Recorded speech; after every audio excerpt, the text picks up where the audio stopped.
I'd worry about their mentality, I think, because as soon as Brighton got that first goal, 2.5 minutes after the restart, they crumbled. I wonder if they've got too many flaky players like that who can look brilliant when things are going well, but when they need to dig in, I'm not sure they've got too many characters who do that. That's 10 times now in the Premier League they've lost a 2-goal plus lead. That is unbelievable, isn't it? Can I envisage a scenario where Ange Postecoglou goes up and lifts a trophy at the end of the season? I don't think so. He always wins a second season trophy though, doesn't he? So it says, but I can't see it happening this season. Hello and welcome to Premier League All Access with me, Sam Matterface, talkSPORT's chief football correspondent, Alex Crook, and the former Brighton, Everton, Brentford, Bournemouth, and how many more staff? Warren Aspinall is here as well. I don't think that we've ever had a Premier League All Access guest that has played for a quarter of the teams in the Premier League, but we think that you are the first. Well, first, but they weren't all in the Premier League when I was playing for them. That's but for they sure. are now. They are now. That's how far they've gone. Yeah. So they were. You should take credit for it. Largely down to you, I reckon. I started the ball rolling. Yeah, exactly. With 4 of them. Yeah. Talking of balls rolling, how are you? I'm good, yeah. Good? Yeah. You've recovered from your weekend adventure? Just about. Yeah? Yeah, spending 5 hours with you probably wasn't the best hangover cure, to be honest. Yes, he had a bit of a heavy Saturday, didn't he? So Sunday was tough for him, especially after watching Manchester United again labour to a point away at Aston Villa. But I suppose you're pretty pleased with that because that's a good result for Manchester United, isn't it? Yeah, I think it is in isolation. You know, Villa's a difficult place to go. They're a well-coached side. It was a good time to go there on the back of what happened with them in midweek against Bayern Munich. But yeah, a point's great, but it doesn't really change the bigger picture that I think a change in the dugout is still needed.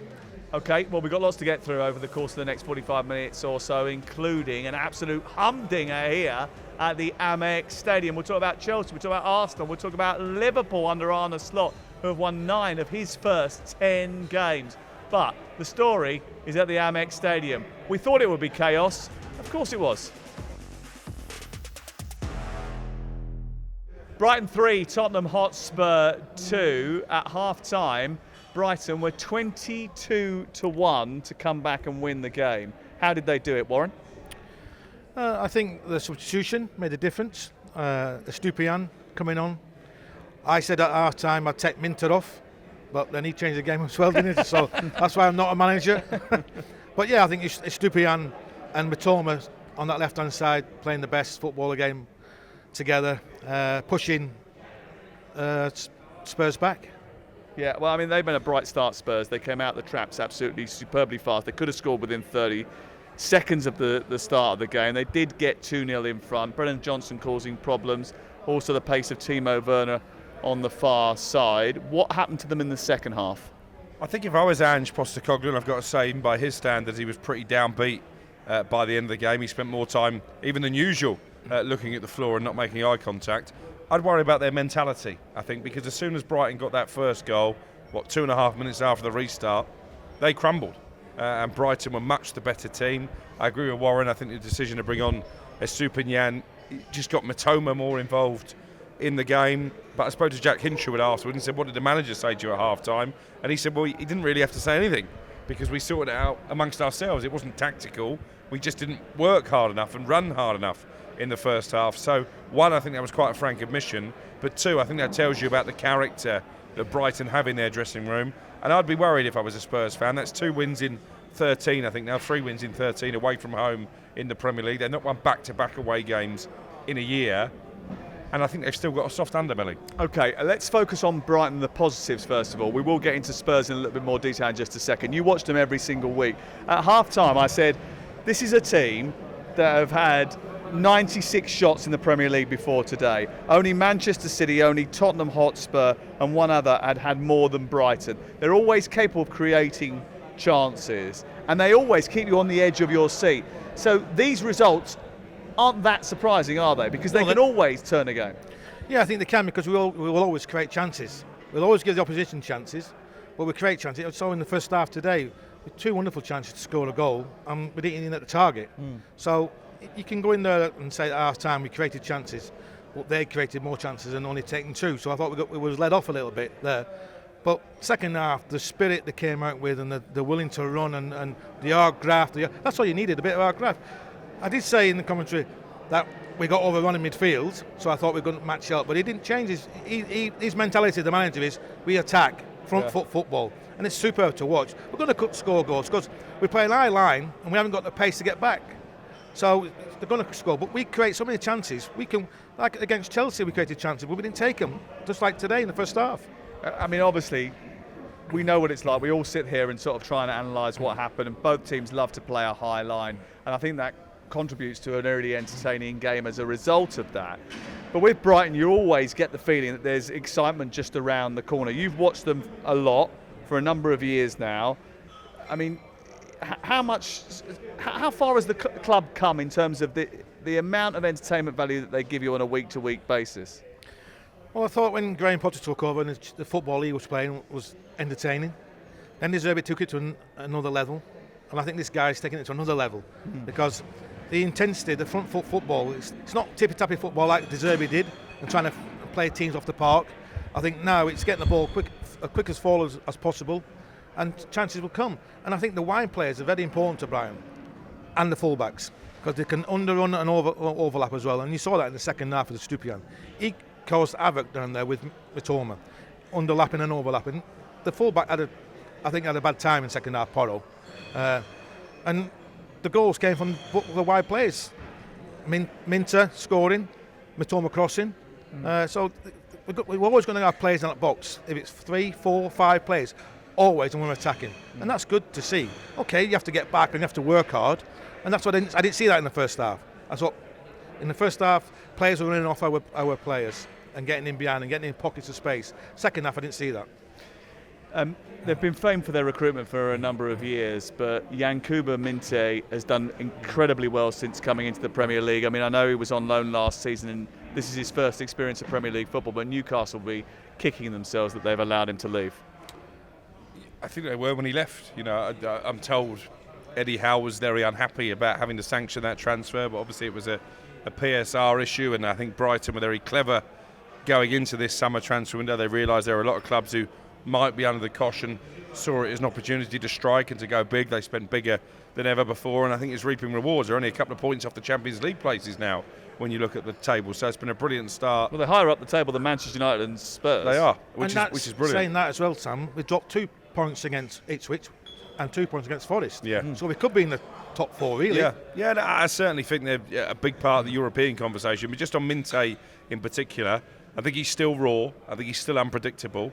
But that's part of the charm, isn't it? And he was brilliant in that second half. After Warren said to me at half-time, by the way, he should come and sit with me in the press box in the second half. I said that. He needed to change the formation and still play with wingers, but I would have put Ruta on the wing and take Minter off because he had no effect in the first half. But he certainly had an effect in the second. Let's talk about Spurs then, because this was a team that had won 5 out of 5 coming into the game. But again, did we get a little bit excited about that? Because if you go back and look at those wins, Ferencvaros, they gave up chances. Karabag, they gave up chances. Coventry, they nearly lost. They nearly lost that game as well. The only team really that you could sort of say they come away with any credit was Manchester United. But then again, it was Manchester United at a very low ebb. Yeah, but also if you look at that game, when Bruno Fernandes gets sent off, and listen, it didn't alter the course of proceedings, but it was only 1-0, and it would have been fascinating to see what happened had United kept 11 players on the pitch because they hadn't put United. So did we jump the gun getting stage. Excited about Tottenham Hotspur and getting them on an even keel again? Yeah, I still don't think they finished in the top 4. There'll be 4 better teams than Tottenham. I don't think Tottenham this season are any different to they were last, and I don't think Tottenham under Ange Postecoglou are that different to previous managers. They're more entertaining to watch. Still won't win anything. That's 10 times now in the Premier League they've lost a 2-goal plus lead. That is unbelievable, isn't it? You can't do that if you're going to want to finish in the top 4. You can't.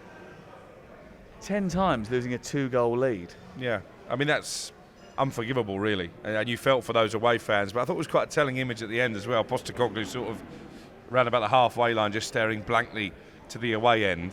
I'm not sure that his biggest strength is positivity. You know, when things are going badly, is he going to be a positive influence in that dressing room when they've come off the back of a defeat like that? I'm not sure. Well, sorry, Sam. If you can't look at the reporters in the eye, you can't look at his players in the eyes, can he? That's what I'd be worrying about. 4 wins in 17 Premier League away games, which tells you a story about their travel sickness, doesn't it? I mean, they had problems away from home in Europe. Obviously, we've spoken about that a number of times, but in the Premier League, it ain't much better. No, and I think they've got a few luxury players for me. Yeah, I don't want to single out individuals, but James Maddison, very good in the first half. He did the old darts celebration. He was winding up Joel Veltman.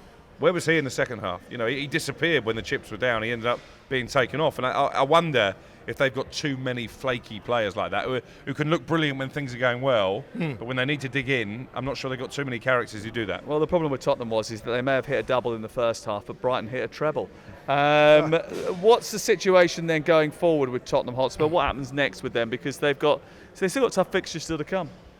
They're going to be there or thereabouts in terms of competing for a Europa League place. Obviously, they've got a big cup game against Manchester City in the Carabao. You don't know what sort of team Pep Guardiola is going to select. Is going to chuck it. Well, that might help them. But if you're asking me as we sit here now going into the October international break, can I envisage a scenario where Ange Postecoglou goes up and lifts a trophy at the end of the season? I don't think so. He always wins a second season trophy, though, doesn't he? So it says, but I can't see it happening this season, if I'm really honest. What about Brighton? Where are they going to finish? I think top 6. I'm going to put my head on there and say yes, top 6. I think they've got the squad now.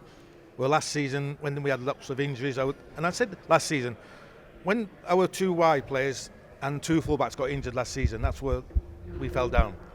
This season, keeping all them fit, and we've bought more wide players to come in, I think we'll finish in the top 6. Okay, let's move on and talk about what happened at Villa Park, because Manchester United went there needing something to spare Erik ten Hag from the ultimate decision that may be made still on Tuesday. They got a board meeting on Tuesday, but Sir Jim Ratcliffe turned up, so did all of the major players of the hierarchy of Manchester United. Will he be impressed with what he saw?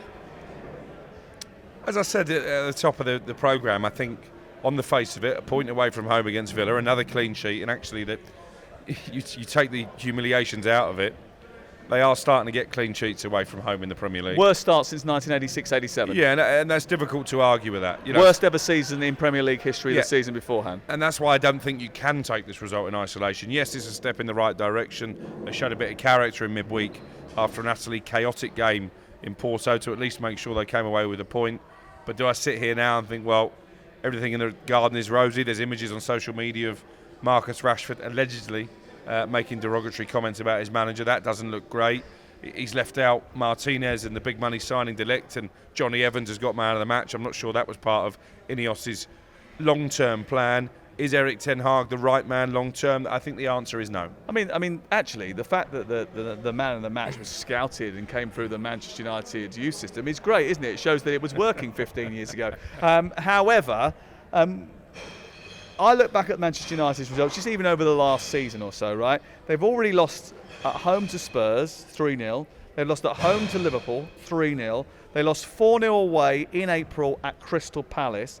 They lost in the Champions League group stages to Copenhagen, to Galatasaray. They lost a derby at home against Manchester City, derby away against Manchester City. Maybe my exasperation in highlighting those results. They did win an FA Cup against misplaced. Manchester City. Well done, fantastic. Context. Yeah, they won one brilliant game. They did superbly. They also finished lower than they have ever done in the Premier League history, failed to score more goals than they've ever done in Premier League history, and conceded more goals and had a negative goal difference. But apart from that, it was all going very well.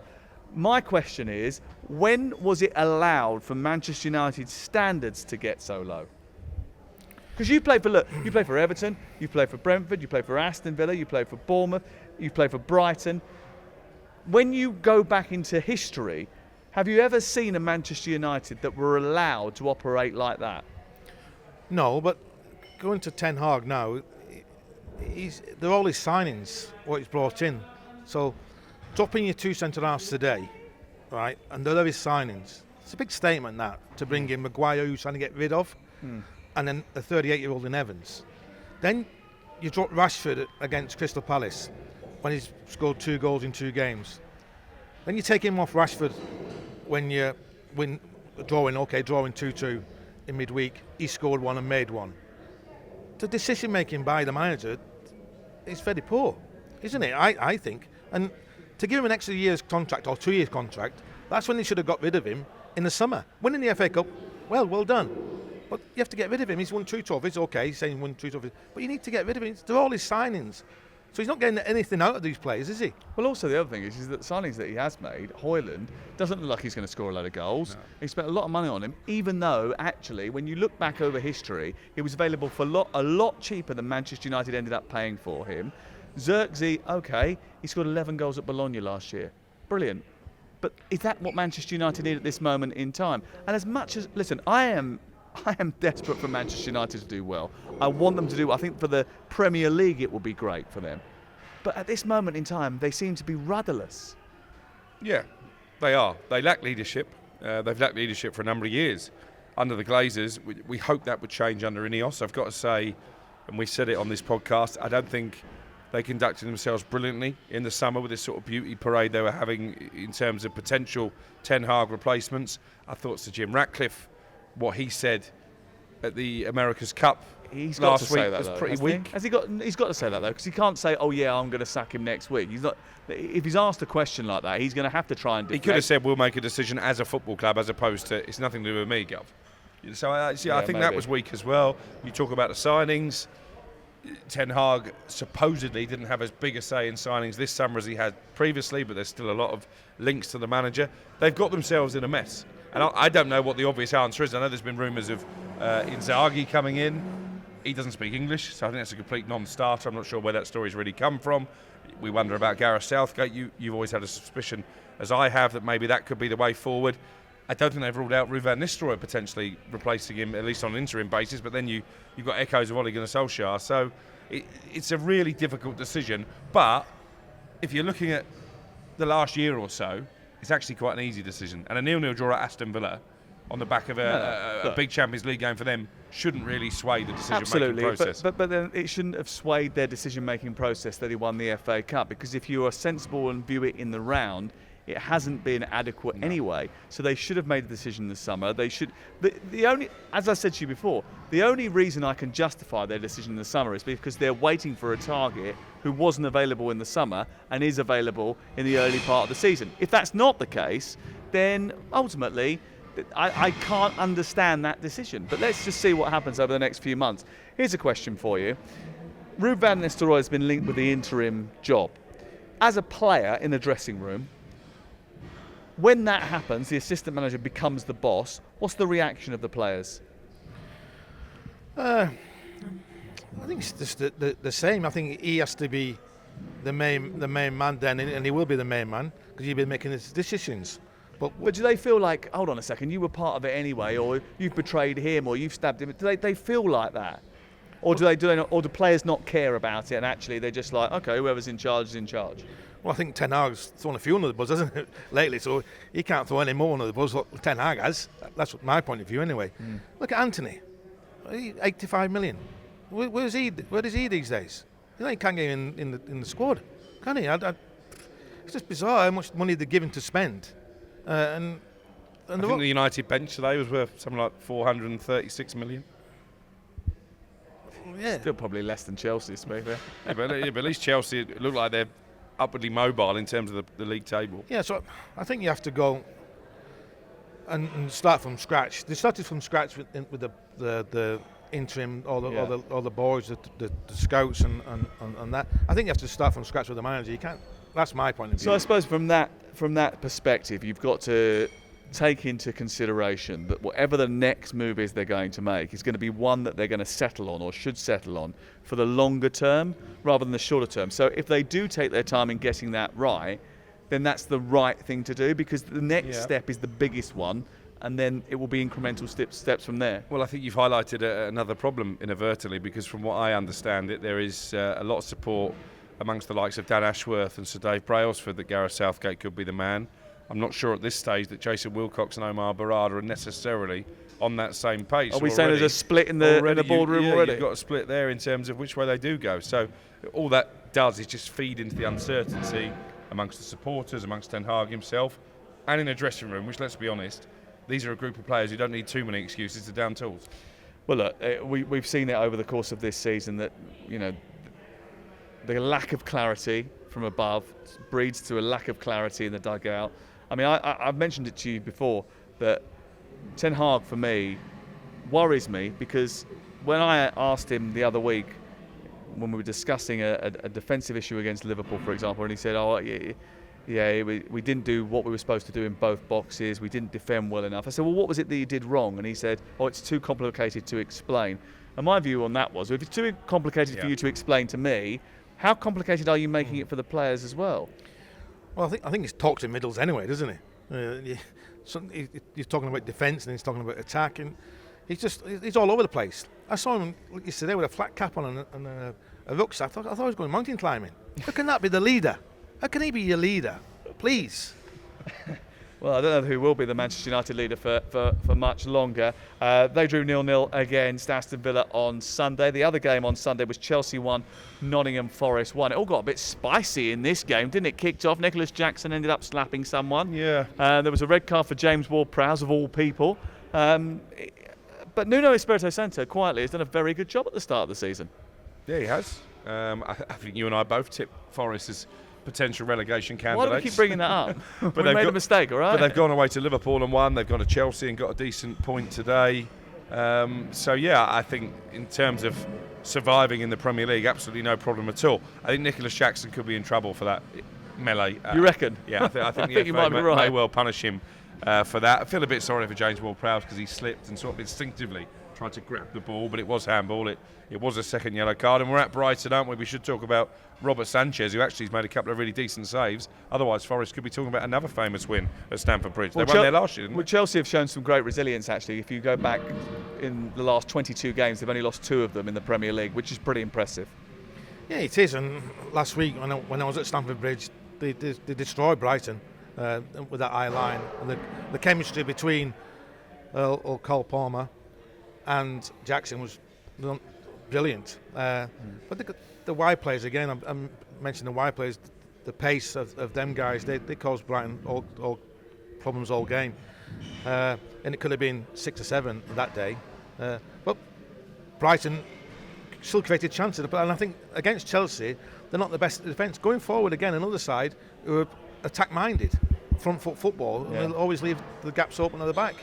Well, they are the second top scorers in the Premier League this season, or were the top scorers of the Premier League before the weekend. But Nottingham Forest are so good defensively, they managed to restrict them to just 1 goal today. And actually, it was Forest who had the better chances towards the end. But the goal that Chelsea did score was the combination between Cole Palmer and Madueke. That combination is going well, so it's the Jackson one. So Cole Palmer at central to it. He's in the England squad. Are we expecting to be the England number 10 next week? I'd have thought so. I think the suggestion is that rather than trying to shoehorn all those sort of number 10s into the team, that Lee Carsley is going to rotate a fair bit between the 2 games. I think that's the right thing to do. But certainly if you were picking an England team now, say we were on the cusp of a World Cup and you had to pick your starting 11, I think Palmer probably is the standout candidate for that number 10 role, because for one reason or another it's not quite happening for Phil Foden. Bellingham's had his injury issues, so I think you have to pick the man in form, and I think Carsley will do that. Okay, just a quick word on Chris Wood. He's got 6 goals in his last 8 Premier League games now. Going back even further than that, 15 goals in 23 for Chris Wood. So he's in a purple patch. Nuno Espirito Santo has found a way to get the best out of him. Right, let's move on to the rest of the weekend's action, starting at Selhurst Park.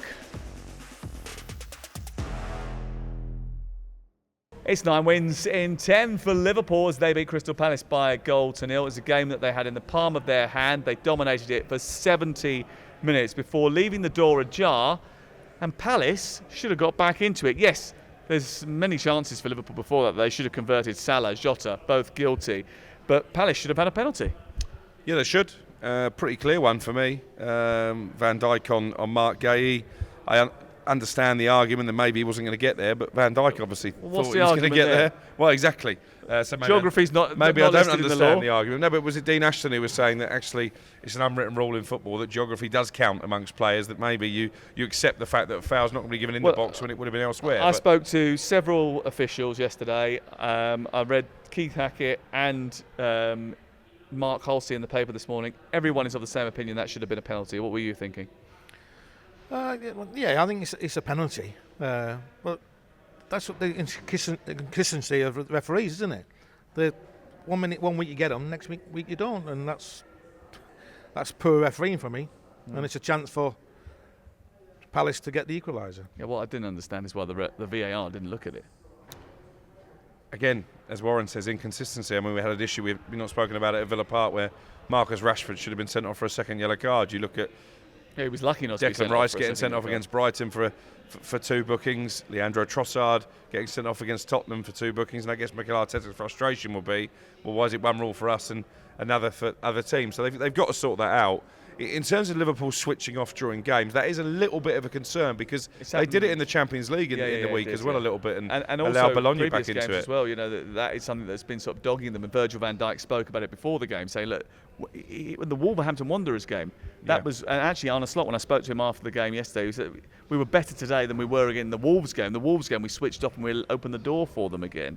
And that is something they've got to iron out. But I do think that, you know, in this Palace game yesterday, they were so comfortable. And I mentioned it in commentary, that Palace were barely competing in the match because Liverpool had such a stranglehold on the match. All they needed to do was just finish it off. Have Liverpool played anybody, really? I know the games, 10 games, and what they've won. But they haven't played any top teams yet, have they? It's a big week coming up, isn't it? You've got Arsenal, Brighton in the cup. Got to play Chelsea as well, yeah. Then Brighton in the league. So we'll see then, won't we?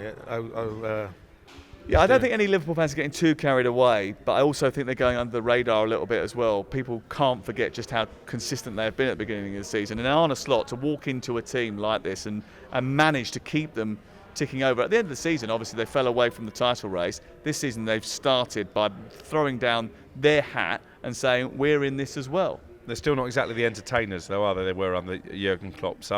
I think they're quite happy about that. He does it in a different way. You can do it. There's different ways to skin a cat. Yeah, there are. I just wonder, if you ask Liverpool fans and they're being genuine, what would you rather watch, the rock and roll Jurgen Klopp football or the more methodical football under Arne Slot? Where are they in the table? Warren's already pointed out it's early days. Okay. They've not. The fixtures have been very kind to Liverpool at the start of the season. Okay. Where would you rather be, 14th or 1st? We're not talking about United. Crystal Palace struggling a little bit. They had a great end to last season. I worry a little bit about Crystal Palace because when you reflect on Oliver Glasner's great period at the end of the last campaign, a lot of those games came at the end of the season when teams had switched off, teams were having a bad time. Manchester United, one of those. This season, they haven't found their rhythm at all, and they've sold some of their better players. I'm just wondering whether or not this is going to click into gear. He seemed pretty confident when I spoke to him afterwards, but they were on the back foot for a long time in this game. Yeah, well, they were, but they only conceded 1 goal, didn't they? So they're always in the game. And I think this season, they've had some tough fixtures, haven't they, along the way as well. But they've always been in the games. Nobody's outplayed them, I wouldn't have thought, this season. So I think when they get the first win, I think the ball will get going because they've got some great players there. Yeah, that's not what I was hoping for from a Brighton man, really. I was expecting a little bit more sort of like needle. But you have to be honest, Sam. That's what I am. Honest lad. Arsenal 3, Southampton 1. Another one from Saturday afternoon where Arsenal had a little bit of a scare. Yeah, a little bit. I mean, I was at a wedding on Saturday, and obviously the wife's an Arsenal fan. I took great delight in goading her for all of 3 minutes before Arsenal got back in it. And I guess that's the positive if you're Mikel Arteta. Yes, they had a setback. They recovered very quickly. That they've won reasonably handsomely. Bukayo Saka 2 goals and an assist. So I think Arsenal going into this break are very happy. Yeah, and they will be because Havertz is scoring for fun, isn't he? I mean, whether he plays deeper or whether he plays as a centre forward, he seems to always come up with the goal now. They've worked out a way of getting the best out of him. Especially at home, isn't it? I think 7-7 now from his own games. And when Brighton played him, I think they only had 10 men against Brighton. But they could have won it right to the death, only for Bruggen great save with Havertz clean through on goal. So, yeah, but they're finding a way to win, aren't they? They're not playing very well, but they're finding a way to win against Leicester City. 2-2 with injury time, 2 goals. They're going to win that game. So they're not playing the best, but great teams find a way, don't they? What about Southampton? Because we're in a situation where Russell Martin's position as the gaffer there is constantly under speculation because of... I'm not entirely sure why. He's got a team promoted, but because of the way they play, the Saints fans are always on edge. This season hasn't started particularly well, but they've had 3 performances now where they have varied their play up a little bit. Yeah, and listen, there's no disgrace in Southampton going and losing 3-1 at Arsenal because Arsenal are much the better team than Southampton. So 3-1 at Arsenal, and it took them to the 88th minute to really finish off the game. Yeah, so I think they'll take a lot of positives out of that. we've covered the story on talkSPORT. We know that the owner is concerned about the start of the season. I think there is a suggestion maybe from the hierarchy that perhaps Russell needs to change his style a little bit. But I'm of the belief that it doesn't matter what playing style they play. Ultimately, the tools that Russell has to work with are not good enough to stay in the Premier League. They have changed the style a bit. You know, Aaron Ramsdale coming into the team has made a massive difference because he will go long. Ross Stewart, but he's one of the few players who are actually genuine Premier League quality. I like the boy Dibbling I as well. agree with you. I'm not convinced by Flynn Downs, for example. There's a reason that West Ham got rid of him. That Benderek wasn't the previous good game, enough first Crook, time round in the Premier League. The previous game against Bournemouth. Well, that's where you have to judge, I think, as well, Martin.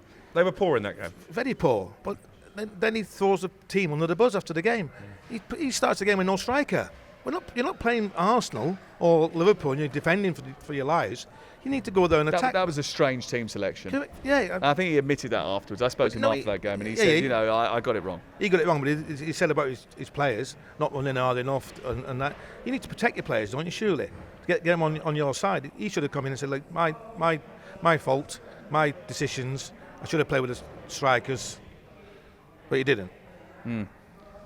Dibbling, how long can they keep hold of him for? Well, they're trying to get him tied down to a new deal, but I think he's got genuine superstar potential. There's a lot of big clubs who have looked at him in the past and are looking at him again. I guess it might depend on if they stay up or go down. I think he's a player that if they do go down, they can certainly sell for a lot of money. God, I mean, he's been terrific, hasn't he? He's taken to the Premier League like a duck to water. Certainly has. And again, another player who's been playing out with skin on the right wing, left-footed, comes inside. And then you play him as a centre-forward against Bournemouth. What are you trying to... I don't understand the manager's intelligence there, if I'm really honest. But it's one of them situations where Christmas time, they need him to perform, don't they, week in, week out, to get results. I wonder whether or not they might cash in January and try and sort of give a new manager, if they decide to make a change, some investment to try and keep them in the Premier League. Well, they might have to, because I think when it comes to finances, that they're not in a brilliant situation, having been relegated from the Premier League and wasting an awful lot of money in that January window when they went down, if you remember. So, yeah, I think there are some financial concerns there. But they've got a big run of games coming up on them. I mean, they've got Man City in a couple of weeks' time, which you can probably write off, but they've got Leicester before that, and then either side of that Man City game, other teams that are going to be in and around them. So a big few weeks ahead. I think he will survive the international break. I think that Leicester game could be quite key to his future. Two things from that game, that Arsenal-Southampton game, that need pointing out. Bukayo Saka's cross for Martinelli's goal, which was about as pinpoint and brilliant as you can get. And the second one was Saka's finish with his right foot, the first time instinctive finish into the corner, which ultimately won the game. Absolutely sensational. And we are very lucky that he is English and he's going to be in the England team for a long time to come. Game of the weekend, arguably, was Brentford 5, Wolverhampton Wanderers 3. But the big question after this is what happens to Gary O'Neill. Is he a scapegoat for Fosson's underinvestment over the last couple of years, or is he making elementary errors? You can't sell your best players, can you? And not back him. And that's what they've done, haven't they? They're conceding goals for fun. And I think Kilman there was the art of that defence, wasn't he? He was the kingpin of that defence. And so I feel sorry for Gary, if I'm really honest, because they do play good football. They came here in the Cup, 3-2 with USE. I think Crook in, they play very well. So I think you have to stick with him for the time being. Fans have had enough, though, haven't they? A lot of them calling for his head. I mean, we know Gary. We spent a lot of time with him. As far as I can see, he's trying to sort of change them from a sort of obdurate, dogged team into something a little bit more progressive. It's taking its time to work, but it is leaving holes at the back. They've conceded a hell of a lot of goals in this early part of the season. Yeah, I'm not sure now is the best time to be trying to make those changes. I mean, it was a horrendous fixture list anyway at the start of the season, so I think it was the time to stick to his principles and to be dogged, but obviously he's probably got his own reasons for wanting to change that. Maybe he's trying to enhance his own reputation, as we saw Vincent Kompany do at Burnley last season. But there's a lot of anger around that football club. The bulk of it, rightly in my opinion, directed to the owners, because they've sold a lot of players over the past few transfer windows and haven't properly replenished. Well, they want to sell the club. There's no question about that. They won't admit it, but the club is up for sales. They don't want to invest. They're cashing in what chips they do have. And I think ultimately that will end in relegation. It might not be this season, but as our old friend Darren Lewis used to say, if you keep circling the plug hole, in the end you go down. Okay, on the other side of the coin, Brentford scoring 5 goals at home. Is Thomas Frank underrated? And has he changed the game with this kick-off routine? Because it's not just the kick-off from the centre spot when the game starts. They scored within 22 seconds of the equaliser that Wolves got to make it 2-2. There's something going on here, isn't it? I mean, they've planned for it, and why are teams not wise to it?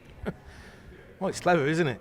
But if you think it took him 76 seconds to score, and they didn't have the kick-off, did they? That's why he was saying. That's why he made us wait for the goal. Well, yeah, yes, it is clever, but another team we play on front football, isn't it? And I think it's good they're doing that. But again, at the back, they're conceding goals again, so they're going to be mid-table again, aren't they? Yeah, but I think they'll be pretty happy with that, mid-table. I mean, they've done so well. I mean, I drove past there the other day, and I was thinking about when I used to go there when they were in League Two and they were celebrating promotion to the third tier. It wasn't that long ago. And the investment that they've had and the value of that club, the way it's gone since Matthew Benham took overall control of it, was the Bees Trust before that. Matthew Benham then said, right, I'm going to oversee the progression of this football club, and boy, have they been progressive. Yeah, and it's a bit of a Brighton situation in that, you get people who worked under Tony Bloom here and they go on to other football clubs, under the illusion I think they can cash in on those secrets. They can't, because the owner holds the key to the secrets. Same at Brentford. Rasmus Ankerson was there, if you remember, as sporting director. And he's gone to Southampton. He pretended he could walk on water, and look what he's done at Southampton to set them backwards. So I think the owner deserves an awful lot of credit. They sell players, we know that, and I think Brian Mbeumo, if he keeps scoring goals as he is, surely he's going to be on a lot of lists come January. It's not just his goals, though, is it? It's his work rate, it's his endeavour, it's his ability to create goals, but also his desire to get back and help out his team defensively. You've got a player like that, you've got to cherish them. You do, but I'll throw it back to you. Would he play if Tony was still there? Well, he was still playing with Tony up, wasn't he? Tony was out of the team at the end of last season. Yeah, because he wasn't scoring goals. By the way, did he nick his penalty technique? Yeah. Did you see that? Yeah. It was terrific, wasn't it? Yeah, but he's obviously been watching Ivan Toney, and he's honed it. Yeah, he's got his opportunity now. So, good luck to them. They were one of the teams I feared for a little bit because the reasons Warren said about defensively. I'm still not convinced by Collins, although he got on the score sheet of the weekend. But certainly they've started the season really well. And again, you have to say there's no fears that they're going to be dragged into any relegation trouble. West Ham, they did their win on Saturday. They beat Ipswich by 4-1. It was a timely victory for Julian Lopetegui. Yeah, I think they needed that, didn't they? Been under pressure since the start of the season with this sacking Morris or Morris parting company, and it's what you wish for, isn't it? Usually, and before the result on Saturday, it was going one way, wasn't it? And that 4-1 win is probably turned the corner for. Yeah, I mean, how good is Liam Delap though? 4 goals already in the Premier League. Yeah. Ipswich Town have put their trust in him. Yeah. Is he good enough to lead them out of the wilderness of the bottom 3? Well, it was a gamble. You're paying a lot of money for a player who's only really done it in the Championship. But obviously, he's come through the academy system at Man City, which also adds a few zeros to the transfer fee. But he's taking. He's also got his Premier League pedigree because he is the son of he Rory is. Delap, isn't he? Two very different players, it should be said. What are you trying to say? But I played with Rory, and he was a centre forward. He didn't just have the long throw, and what his nickname when I played with him was Lasher. And he's got the same thing. He wants to lash it. He wants to smash everything. The lap. He was clean through here in the last couple of minutes. Yes. And after a 50-yard run. Yeah. And he just, instead of caressing it into the bottom corner, he just blasted it as hard as he could in at the post. Didn't he? So he's took that from his dad. That's for sure. Listen, some things are passed down the generations. Was a timely victory for them. Calvin Phillips had that sort of mistake after 49 seconds, great. and that not great for him. Antonio on the score sheet again. Jared Bowen did well, I thought, in that game too. He will be disappointed not to be in the England squad, but it is such a competitive place to be now. You're going to have to be at your very, very best to get in there. And it wasn't. In fact, I mean, we were talking. I got wind of the fact Dominic Solanke would be in the squad the night before, and I think I suggested to you that maybe Jared Bowen would be the one to miss out, and I think it's probably the right decision on form. Because Solanke's scoring goals, and they need someone who's an alternative to Harry Kane, especially as Harry Kane actually picked up an injury over the weekend in the Bayern Munich game, may not be available to play for England. Not the only one. I think that'd be a good thing for England. Let's see someone else in the number 9 position. We don't need to watch Harry Kane in these games. We know what he can do. Yeah. Okay, well, England do play against Finland away from home next Sunday, and before that, Greece at home at Wembley. Both games are live on talkSPORT. Rattling around another couple of big issues. Let's talk about Manchester City. Why can't they keep clean sheets? It's a concern, isn't it? You know, we're talking about the fact that maybe Liverpool are not quite as exciting as they were under Jurgen Klopp, but they are keeping shutouts. Arsenal, up until I put Gabriel in my fantasy team a couple of weeks ago, they were keeping clean sheets for fun. City seem to be giving the opposition a bit of a head start at times, and actually, Adama Traore, who got one of those Nathan Redmond-style pep talks from Guardiola at the end of the game, he had a couple of real chances, didn't he, to get something from the match. So they're just not that formidable force they were, City. I don't think they're going to win it. What was it he said? He said after the game, Pep Guardiola, so difficult. When you've got someone like Adama Traore in transition, it's so worrying, it's so scary, blah, blah. Apart from the fact that he can't finish. If he could finish, he'd be worth about £100 million. It would be. But do you see the pace that went past Walker? Unbelievable. And It was like he was on a bike and Walker was treading treacle. Yeah. Like you say, he's great. He's not putting the oil on his arms now because he doesn't need to, because nobody can get near him. But before, he used to put oil on his arms so he slips off, didn't he? So yeah. Back. That's right. But yeah, he's a tremendous talent. But like I say, he needs to finish, doesn't he? And too much pace. Yeah, he's got a lot of pace, and certainly he's helped Fulham. And I wonder whether or not we're sort of overlooking the fact that Marco Silva has done such a good job with Fulham, because they're up into the top 6 or 7 of the Premier League this season. And actually, the stability that he's brought to Fulham and the recruitment that they've done, and I know he's had a bigger influence on that over the last year or so, they certainly have improved as a football club as a result of that. And they look well set to mount a challenge for European football this year. And Newcastle will want to do that as well. But an away draw at Everton, probably not the best result for them. Was Gordon the right choice to take a penalty in the circumstances? Yeah, I don't mind that, to be honest. I mean, it's a semi-decent save from Pickford, but he's put himself there to be shot at. I think he's a guy who can handle the jeers that he was getting. He actually played well at the rest of the game. He's missed it, so hindsight, you say, well, maybe he shouldn't have taken it, but it's easy to say that after the event. Listen, it was a busy weekend of Premier League action. Some of the television games, I think the big sort of blockbuster games that were supposed to be didn't live up to their billing, but there were certainly some good matches. That Manchester City game, that Brentford game, and of course the one that we've been at here at the Amex Stadium, where Brighton came back from 2-0 down to beat Tottenham Hotspur by 3-2, certainly did live up to their billing. We hope that the England games are full of talking points as well. We'll be back to preview those over the next couple of days. Also, there's a new YouTube show which is coming out on Thursday and Friday this week, which is Henry Winter, Faye Carruthers, and members of the England team, and Lee Carsley as well, so make sure you check that out. Premier League All Access is available on the talkSPORT app and on YouTube every single week, so make sure you tell all your friends about us.